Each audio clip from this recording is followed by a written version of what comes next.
গণিতের বেসিক বিষয়সমূহ জানতে আমার YouTube channel basic math with Midha স্যারকে সাবস্ক্রাইব করুন এবং Facebook page basic math with Midha স্যারকে ফলো দিয়ে পাশে থাকুন। তো আজকে আমার আলোচ্য বিষয় হচ্ছে ষষ্ঠ শ্রেণীর অনুশীলনী 1.3-এর লঘিষ্ঠ সাধারণ গণিতক বা লসাগু নির্ণয়। তো আমরা লসাগু সাধারণত তিনটি পদ্ধতিতে নির্ণয় করতে পারি। একটা হচ্ছে সাধারণ গণিতক নির্ণয়ের মাধ্যমে, আরেকটা হচ্ছে মৌলিক গুণনীয়কের মাধ্যমে, আরেকটা হচ্ছে ইউক্লিডীয় পদ্ধতিতে। তো লসাগুর এই যে লসাগুটাকে আমরা যদি ইলাবোরেট করি তাহলে আমরা দেখতে পাই কি লঘিষ্ঠ সাধারণ গণিতক। লঘিষ্ঠ মানে হচ্ছে সবচেয়ে ছোট, সাধারণ মানে হচ্ছে একাধিক একাধিকের মধ্যে এক, মানে যেটা একাধিকের মধ্যে মিল থাকে। ধরুন আমার এখানে আছে লাল, সাদা, সাদা কালো। এখানে আছে সাদা, সবুজ, হলুদ। ঠিক আছে, তাহলে এই দুইয়ের মধ্যে দেখা যাচ্ছে কি সাদা কি আছে, একই আছে, এটাকে বলা হয় কমন বা সাধারণ।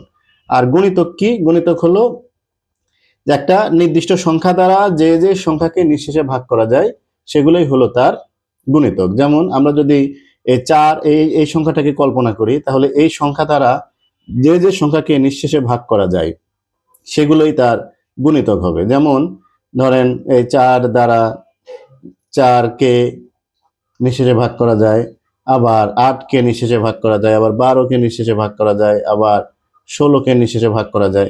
তাহলে এই 4, 8, 12 এভাবে করে ডট ডট ডট ডট চলতেই থাকবে। এগুলো হলো কি এই 4-এর গুণিতক। আমরা বলতে পারি কি যে 4-এর গুণিতক হবে, 4-এর গুণিতক হচ্ছে 4-এর থেকে বড় বা তার সমান, মানে আনলিমিটেড সংখ্যা। আনলিমিটেড সংখ্যা 4-এর গুণিতক কি হবে? 4-এর থেকে বড় হবে বা 4-এর সমান হবে, এবং 4-এর থেকে বড় সংখ্যাগুলো কি হবে? অসংখ্য। কত সংখ্যা যে হবে আমাদের সেটা জানা নাই 4-এর গুণিতক। তাহলে আমরা আজকে এই লঘিষ্ঠ সাধারণ গুণিতক বা লসাগু নির্ণয়ের 1 নম্বর পদ্ধতি, যেটা সাধারণ গুণিতকের মাধ্যমে আমরা লসাগু নির্ণয়, সেটা আমরা আজকে করব। তাহলে আমরা প্রথমে 4, 6 এবং 8-এর লসাগু করব। আমরা একটা অঙ্ক করব কি 4, 6 ও 8-এর লসাগু নির্ণয় করব। কোন পদ্ধতিতে? আমরা লসাগুটা নির্ণয় করব হচ্ছে এই সাধারণ গুণিতক নির্ণয়ের মাধ্যমে। ঠিক আছে, আমরা এই সেম অঙ্কটাই আমরা তিনটা এপিসোডের মাধ্যমে তিনটা পদ্ধতিতে আমরা এই একই 4, 6 এবং 8-এর লসাগু এই তিনটা পদ্ধতিতে আমরা নির্ণয় করে দেখব। লসাগু কিন্তু সব ক্ষেত্রেই একই বের হবে। তাহলে দেখি আমরা এই সাধারণ গুণিতকের মাধ্যমে লসাগু নির্ণয় করতে কি করতে পারি। আজকে কিন্তু আমি যে অঙ্কটা করে দিচ্ছি এইভাবে পরীক্ষাতে করা যাবে না, এটা শুধু বোঝার জন্য। আর পরীক্ষাতে যেভাবে লিখে করতে হবে সেটা আমি আবার যখন আমার অনুশীলনী প্রশ্ন সলভ করে দেব সেখানে করে দেব। আজকে আমি বেসিক আলোচনা করছি। এখান থেকে শুধু আপনারা কি করবেন, শিখবেন এবং মাথায় আত্মস্থ করে রাখবেন। আর যখন আমি অনুশীলনীতে করে দেব একদম ভাষা সুন্দর করে লিখে করে দেব, ওইগুলো আপনারা পরীক্ষাতে লিখবেন। ঠিক আছে, চলুন আমরা কি করব, 4-এর গুণিতক সমূহ লিখব। গুণিতক সমূহ সমান, তাহলে আমরা কি লিখবো? 4-এর গুণিতক আমরা জানি যে 4-এর গুণিতক হচ্ছে 4-এর সমান এবং 4-এর থেকে বড় অসংখ্য সংখ্যা। গুণিতক কিভাবে লিখতে হয়? এই 4কে 1 দ্বারা গুণ করে 4 হয়, আর 4কে 2 দ্বারা গুণ করে 8 হয়, এই 4কে 3 দ্বারা গুণ করে 12 হয়। মানে 4কে আমরা অসংখ্য সংখ্যা দ্বারা কি করব? গুণ করব, করে যেগুলো পাবো সেগুলোই তার গুণিতক হবে। তাহলে এই 16 হয়। এই 4কে 5 দ্বারা গুণ করব, তাহলে হবে 20। এগুলো সবই 4-এর গুণিতক।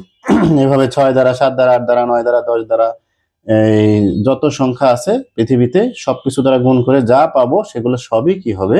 4-এর গুণিতক হবে।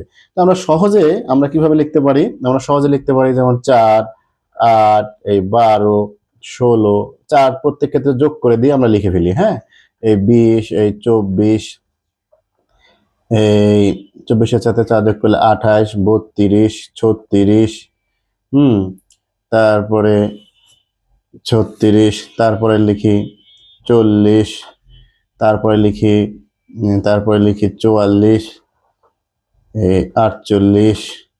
আচ্ছা, আমরা এই পর্যন্তই লিখি, হ্যাঁ। তারপরে আমরা কি করব, আমরা 6 এর গুণিতক লিখব। 6 এর গুণিতক সমূহ সমান এই 6, 12, 18, তারপরে 24, 30, 36, 40।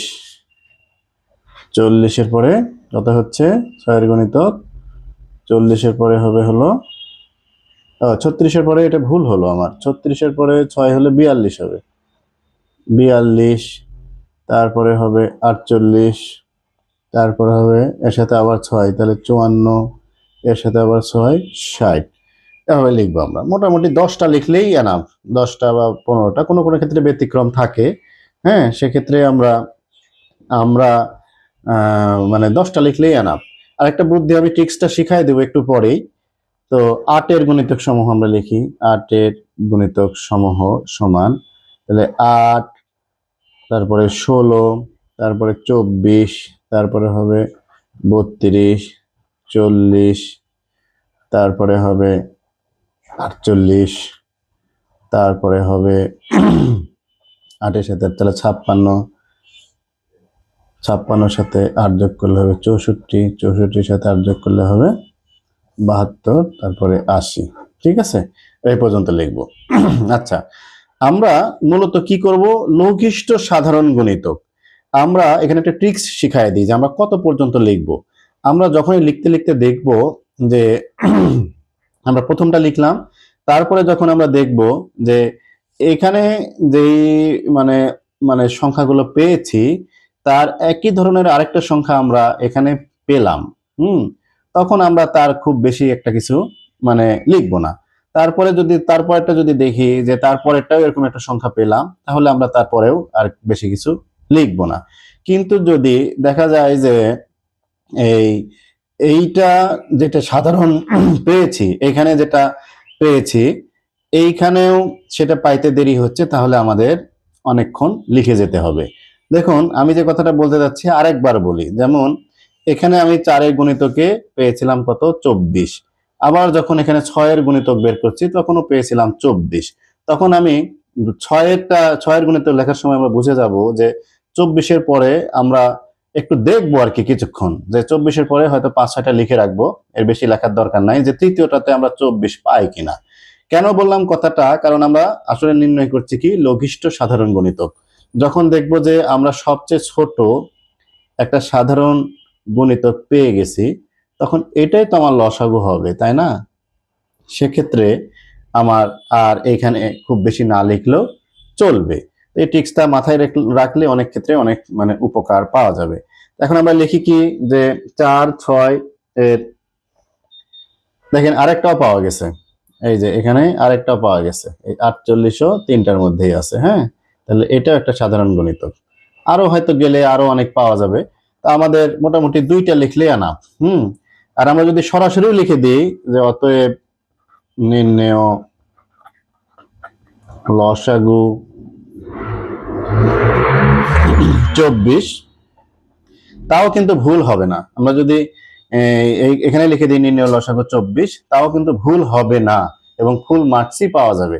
কিন্তু পরীক্ষকরা মানে আপনাকে ট্যালেন্ট এবং এক্সট্রা ট্যালেন্ট এটা একটু মানে যাচাই করতে পারে। সেক্ষেত্রে আমরা কমপক্ষে 2টা লেখার চেষ্টা করব এবং আমরা ভাষাটা এইভাবে লিখব।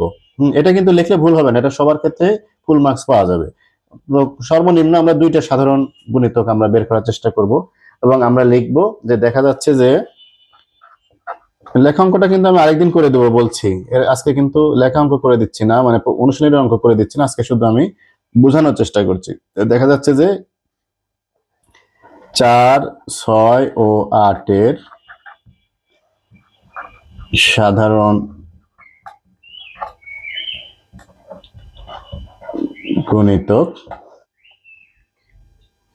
গুণিতক হচ্ছে 24, 48 ইত্যাদি। আচ্ছা, এই ইত্যাদি কেন লিখলাম, কারণ এখানে আরো অনেক বেরোবে। আমরা যখন আরেকটু যাব তখন আরো অনেক এখানে সাধারণ গুণিতক বের হবে, হ্যাঁ। তো আমাদের এত দরকার নেই। এদের মধ্যে ইত্যাদি, এটা লেখার পরে আমরা লিখবো এদের মধ্যে এর মধ্যে ছোট সাধারণ গুণিতক 24। অতএব নির্ণেয় গসাগু সমান 24। ঠিক আছে, তো এভাবে করে আমরা কি করতে পারি, এই সাধারণ গুণিতকের মাধ্যমে গসাগু নির্ণয় করতে পারি।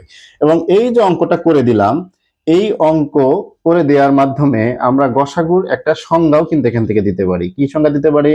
লিখতে পারি 2 বা ততোধিক সংখ্যার ক্ষুদ্রতম সাধারণ গুণিতককে তাদের লঘিষ্ঠ সাধারণ গুণিতক বলা হয়। আমরা লিখতে পারি কি 2 বা ততোধিক সংখ্যার ক্ষুদ্রতম, এই ক্ষুদ্রতম মানেই কিন্তু লঘিষ্ঠ, হ্যাঁ, সংখ্যার ক্ষুদ্রতম সাধারণ গুণিতককে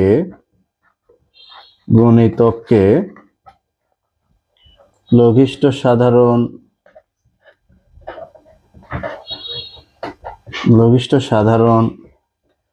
গুণিতক বা লসাগু বলা যায়। তো এই কথাটা আমরা মনে রাখবো, এই কথাটা অবশ্যই আমরা কি করব, আমরা মনে রাখবো, লসাগু বলে, এই কথাটা আমরা মনে রাখবো। তো আশা করছি যে আপনারা এর মাধ্যমে সাধারণ গুণিতকের মাধ্যমে লসাগু নির্ণয়টা আপনারা বুঝতে পারলেন। তো এইভাবে করেই আমার ইউটিউব চ্যানেল এবং ফেসবুক পেজে এই সকল বিষয়ের বেসিক এবং অনুশীলনীর সকল প্রশ্নের সমাধান করে দেওয়া হবে, 3য় শ্রেণী থেকে 10ম শ্রেণী পর্যন্ত। আর আপনাদেরকে একটা হোয়াটসঅ্যাপ নাম্বার দিচ্ছি, এই যে 01735595906, এটা আমার হোয়াটসঅ্যাপ নাম্বার। আপনারা আমাকে সবসময় এই নাম্বারে পাবেন। আপনারা যদি অন্য কোনো অধ্যায়ের বা অন্য কোনো 3য় থেকে 10ম শ্রেণীর যে কোনো অঙ্ক শিখতে চান, আমার হোয়াটসঅ্যাপ নাম্বারেও যোগাযোগ করলে আমি আপনাদেরকে অঙ্কের ব্যাপারে সহযোগিতা করব। তো এই ইয়েটা আপনাদেরকে আমি দিচ্ছি। তো আপনারা সবসময় আমার এই চ্যানেলের পাশে থাকবেন, এই আশাবাদ ব্যক্ত রেখে আজকে এখানে শেষ করছি। সবাই ভালো থাকুন, সুস্থ থাকুন, আল্লাহ হাফেজ।